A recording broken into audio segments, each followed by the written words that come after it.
எல்லாத்தையும் கெடுத்து குடிச்சவராக்கிட்டிய. இனிமே ஒரு நிமிஷம் கூட இந்த வீட்டுல நம்ம தங்க கூடாது. ஆமா, இரும்பு பெட்டி பீரோ இதெல்லாம் இப்படி திறக்கிறதுக்கு உனக்கு தான் தெரியும், போலீஸுக்கு தெரியும்.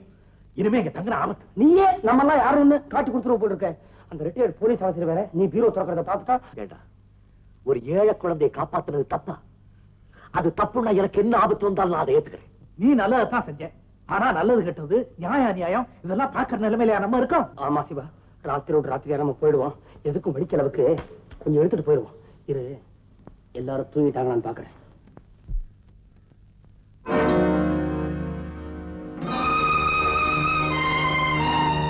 என்ன செய்யறது பர்வதம்?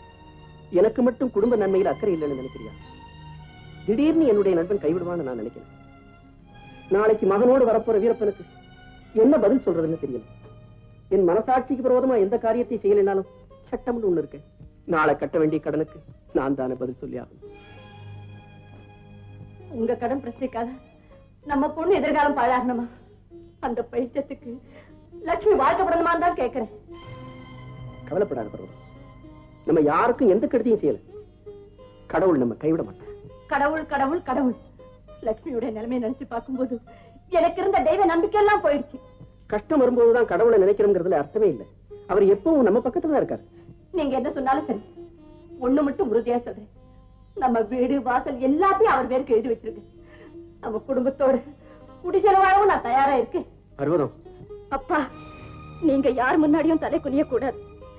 நான் அவருடைய மகனையே கல்யாணம் செய்துக்கு தீர்மானிச்சிட்டேன். லட்சுமி, அவசரப்பட்டு எந்த முடிவுக்கும் வந்துடாதுமா. இல்லம்மா, என் எதிர்கால வாழ்க்கை சோபிக்கலனாலும் தந்தைக்கு செய்ய வேண்டிய கடமையை செய்தேங்கிற நிம்மதியாவது எனக்கு இருக்கும்.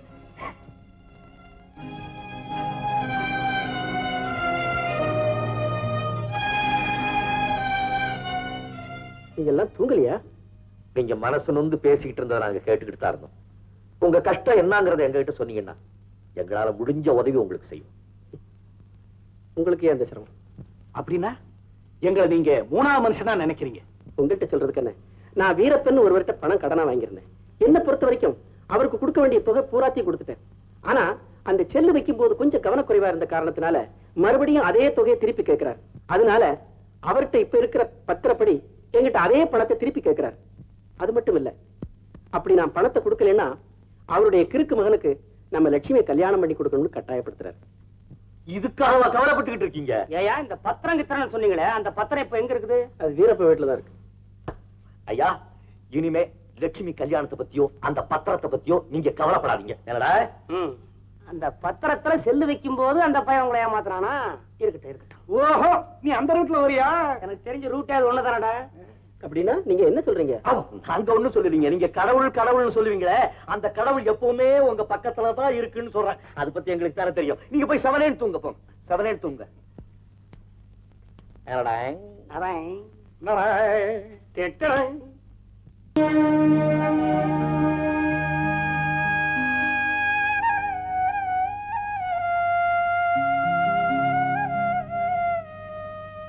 கல்யாணம் செஞ்சுக்கிறதா முடிவு பண்ணிட்டாப்ல இருக்க? பெண்ணா பிறந்தா என்னைக்காவது ஒரு நாள் யாருக்காவது வாழ்க்கப்பட்டுதானே ஆகணும். அப்படின்னா நீ அந்த கிறுக்கு பயல தான் கல்யாணம் பண்ணிக்க போற இல்லையா? இந்த பாரு, தியாகம் பண்றதுலயும் ஒரு அர்த்தம் வேணும் தெரியுமா? நீ இப்ப அவனை கல்யாணம் பண்ணிக்கிட்டா உங்க குடும்பத்துல இருக்கிற பிரச்சனை எல்லாம் தீர்ந்து போயிடுமா? அது எப்படி ஒரு பொண்ணு ஒரு பையனை காதலிச்சு இன்னொரு பையனை கல்யாணம் பண்ணிக்கிறேன்னு சம்மதிக்க முடியும்? எனக்கு புரியலையே. அப்படின்னா நீ அந்த அழகான பையன் கூட ஓடி ஆடி விளையாண்டது, காதல்னு பேசினது எல்லாம் உனக்கு ஒரு பொழுதுபோக்குக்காக தான் இல்லையா?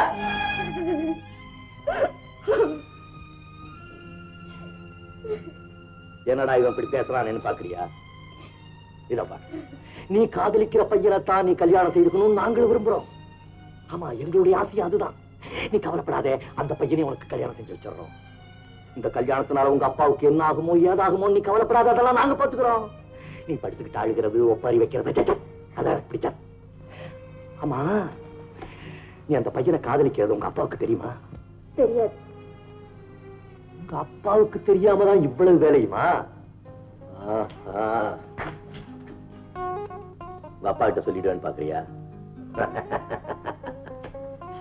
முதல்ல நான் போய் நம்ம மாப்பிள்ளை பையன் எப்படி முதுகெலும்பு உள்ளவனா கடைசி வரைக்கும் நிப்பானான்னு தெரிஞ்சுக்கிட்டு அதுக்கப்புறம் இந்த விஷயத்தை பத்தி உங்க அப்பா கிட்ட பேசுறேன். பயப்படாத. ஆணி வச்சுட்டேன், இன்னும் ஒன்றும் சரி பண்ணல.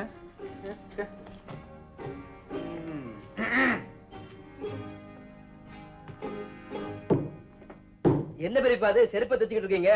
காலுக்கு உதவாததை கலட்டி எறின்னு சொல்லியிருக்கான். அப்படி சொல்லியிருக்க மாட்டான்டா. காலுக்கு உதவாத கழட்டிக்கிட்டு அடின்னு சொல்லியிருப்பான். நீ கூட காலாவது பிரயோஜனம் இல்ல, உன்னை தூக்கி எரிஞ்சிடறதா?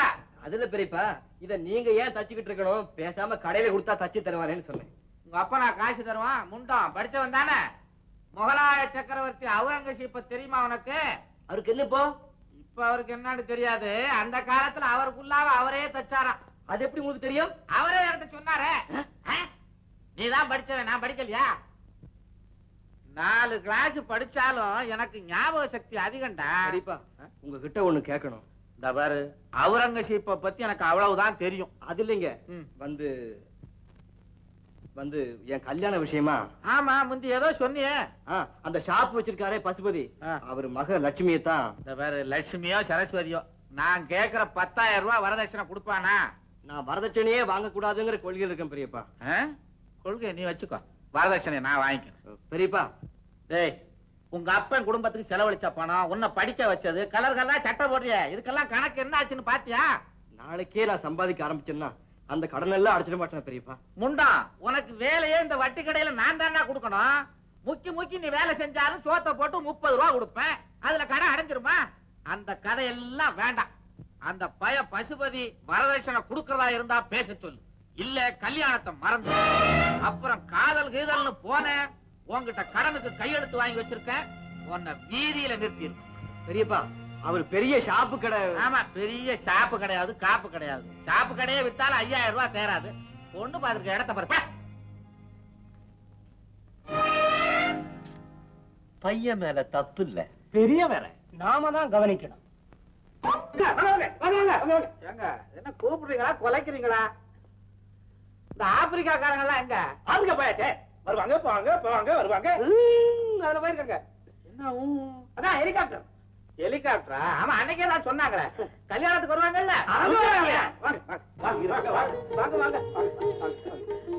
இருக்க, இவர் என் ஃப்ரெண்ட், ரிட்டையர்டு போலீஸ் ஆபீசர். யார் அவரா? கும்பிடுறதுங்க. அப்ப பேசுவாங்களா? பேசுவோம். எப்படி நம்ம சம்பந்தத்துல உங்களுக்கு இஷ்டம் தானே? நல்லா பேசுறீங்க. இவ்வளவு பெரிய சம்பந்தம் கிடைச்ச பிற்பாடு வேற இடத்துக்கு நான் போவனுங்களா?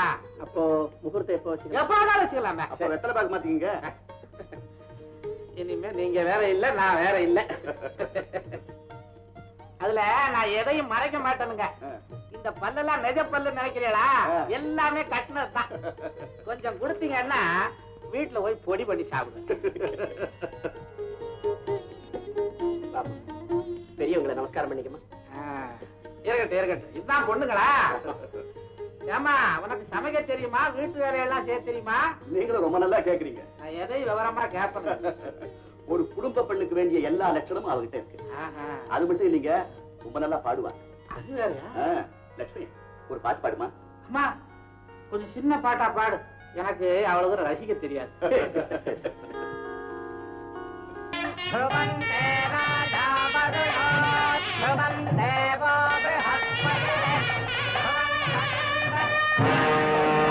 கோபாலு, பாருங்க, நம்ம சொந்தக்காரங்களே நான் கிட்ட சேர்க்கறதே இல்லை. இருந்தாலும் நம்ம பையனோட தாய் மாமன் ஜெயில் அதிகாரி.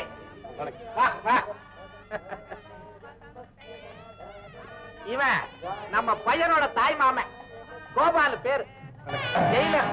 சார எனக்கு நல்லா தெரியுமே, ஆனா இவர்தான் என்ன மறந்துட்டாரு. ஏன் சார், அந்த காளிமுத்து கேஸ் விஷயமா? ஆமா, Kalimuthu case. Oh, you are mister Raghavan இல்ல? I am sorry. பரவாயில்ல. குமாரன் லட்சுமியும் அடுத்த வருஷமே பிள்ளை பெற்றுட்டு ஜாம் ஜாமிட்டு பத்திரம் கிடைச்சாச்சு. சீக்கிரம் பந்தல் எடுத்துட்டு போலாமா? நாம யாரும் இனிமே பந்தலுக்குள்ள போக முடியாது. சிவா, என்ன சொல்ற? இதுவரைக்கும் நாம எதை மறந்து சந்தோஷமா இருந்தோமோ அதுக்கெல்லாம் ஒரு முடிவு வந்துருச்சு. என்ன குழப்பற? நிச்சயமா குழப்பம் தான். நாம தப்பிச்சு வந்த இடத்துல இருந்த ஜெயிலர் கோபாலன் இப்ப பந்தலுக்குள்ள உட்கார்ந்துருக்காரு. ஜெயிலர் கோபாலனா? அவர் எப்படி நீ வந்தாரு? அதுதான் நம்ம துரதிருஷ்டம். வேற வழியே இல்லை. முதல்ல நாம இங்கிருந்து போயிடலாம். லட்சுமியோட கல்யாணத்தை பார்க்காமலா? லட்சுமியுடைய கல்யாணம் நல்லபடியா ஒழுங்கா நடக்கணும்னா முதல்ல நாம இங்க இருக்க கூடாது. சிவா, ஜெயிலர் கோபாலம் கண்ணு இருந்து நம்ம தப்பவே முடியாது. இருந்தாலும் பாவம் அந்த லட்சுமி கல்யாணத்தை நம்ம திருட்டுத்தனமாவது இருந்து பார்த்துட்டு போயிடும். இது எனக்கு தோல்ல நீ நினைக்கிறியா? நான் காரணமா தான் சொல்றேன். என்ன சிவா எங்க நின்றுட்டு இருக்கீங்க? நான் பந்தல் ஊரா தேடிக்கிட்டு இருக்கிறேன். உங்க தைரியத்துல தானே நான் இங்க ஒரு மனுஷனா நின்றுட்டு இருக்கிறேன். உங்க வேலையெல்லாம் விட்டுட்டு முதல்ல லட்சுமி ஆசீர்வாதம் பண்ணுவாங்க. ஐயா, நாங்க 3 பேரும் உடனடியா இந்த இடத்துல இருந்து போக வேண்டிய அவசியம் வந்துருச்சு. என்ன சொல்றீங்க? ஆமா, எங்க நிலைமை அப்படி. ஆமையா, உங்களை விட்டு பிரிய வேண்டிய கட்டம் வந்துருச்சு. நல்ல நாளதுமா என்ன வார்த்தை சொல்றீங்க? அம்மா அம்மா, உங்களுக்கு எப்படி நான் அதை விளங்க வைக்கிறதுன்னே எனக்கு புரியல. நாங்க 3 பேரும் பந்தலுக்குள்ள வர முடியாது. எப்படியாவது லட்சுமி கல்யாணம் நல்லபடியா நடக்கணும். நீங்க போங்க, நீங்க போய் உங்க வேலையை பாருங்க. போங்க. சிவா, என்ன இப்படி திடீர்னு? சம்பந்தி வீட்டுல யாராவது அவமரியாதையா பேசிட்டாங்களா? இல்ல தவறுதலா நடந்துட்டாங்களா? அப்படி ஏதாவது நடந்திருந்தா நான் உங்கள்கிட்ட மன்னிப்பு கேட்டுக்கிறேன். இல்லையா, எங்களை யாரும் எதுவும் சொல்லல. நாங்களாதான் இந்த முடிவுக்கு வந்தோம். இல்ல இல்ல, இங்க ஏதோ தவறு நடந்திருக்கு. அதை மறைக்கிறதுக்காகத்தான் என்கிட்ட போய் சொல்றீங்க. ஆமா, இது வரைக்கும் போய் தான் சொல்லிட்டு இருந்தோம். ஐயா, நாங்க 3 பேரும் எங்க இருந்தோ வந்தோம். எங்களுக்கு தங்க இடம் கொடுத்தீங்க. எங்க மனசுக்குள்ள அன்பு, பாசம், பந்தம் எல்லாத்தையும் புகுத்துறீங்க. இனிமேல் உங்ககிட்ட நாங்க போய் சொல்ல விரும்புறேன். ஐயா, நாங்க 3 பேரும் கைதிகள். ஜெயில இருந்து தப்பிச்சு வந்த பயங்கரமான குற்றவாளிகள். நீங்க கைதிகள் சொன்னா குழந்தைகள் கூட நம்பாது. நீங்க குற்றவாளிகளா இருந்தா உலகத்துல வேற யார்தான் நல்லவங்க? சத்தியமா சொல்றோம், நம்புங்க. நாங்க 3 பேரும் கைதிகள். இதை நான் நம்ப தயாராங்க. பசுபதி, நீ நினைக்கிறது தப்பு. அவங்க 3 பேரும் ஜெயில இருந்து தப்பி வந்த கைதிங்க தான். ராகவன், இது எனக்கு முன்னாடியே தெரியும். ஆனா நான் அவங்களை கைதிகளா பார்க்கல, பண்பட்ட மனிதர்களா பார்த்தேன். அதனால்தான் இது வரைக்கும் நான் அவங்களை காட்டி கொடுக்க விரும்புறேன். அம்மா, நாங்க போயிட்டு வா. இல்லைங்க, லட்சுமிக்கு நாங்க என்ன பதில் சொல்றது? என்ன வேணாலும் சரி, நீங்க தயவு செஞ்சு பந்தலுக்கு வந்து.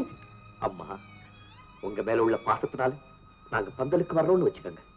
உடனே ஜெயிலர் எங்களை பிடிச்சிருவாரு. அப்ப இங்க நிலைமை எப்படி ஆகும்? அது மட்டும் இல்ல, லட்சுமி எங்களை பார்த்து நீங்க 3 பேரும் கைதிகளான்னு கேட்டா நாங்க என்ன பதில் சொல்றோம்? எங்க ரகசியம் உங்களுக்கு தெரிஞ்சதோட இருக்கட்டும். நாங்க போயிட்டு வரோம். எங்களுக்கு உத்தரவு கொடுங்க. தம்பி, பர்வதம், அவங்க முடிவை நான் பாராட்டேன். அவங்க போகட்டும்.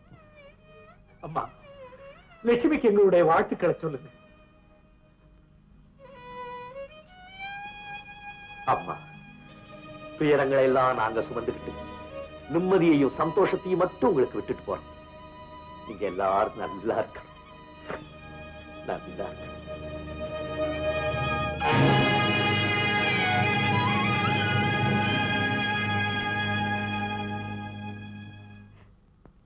வெளி உலகத்துக்கு அவங்க குற்றவாளிகளா இருக்கலாம், ஆனா நம்ம பொறுத்தவரை அவங்க தெய்வங்க.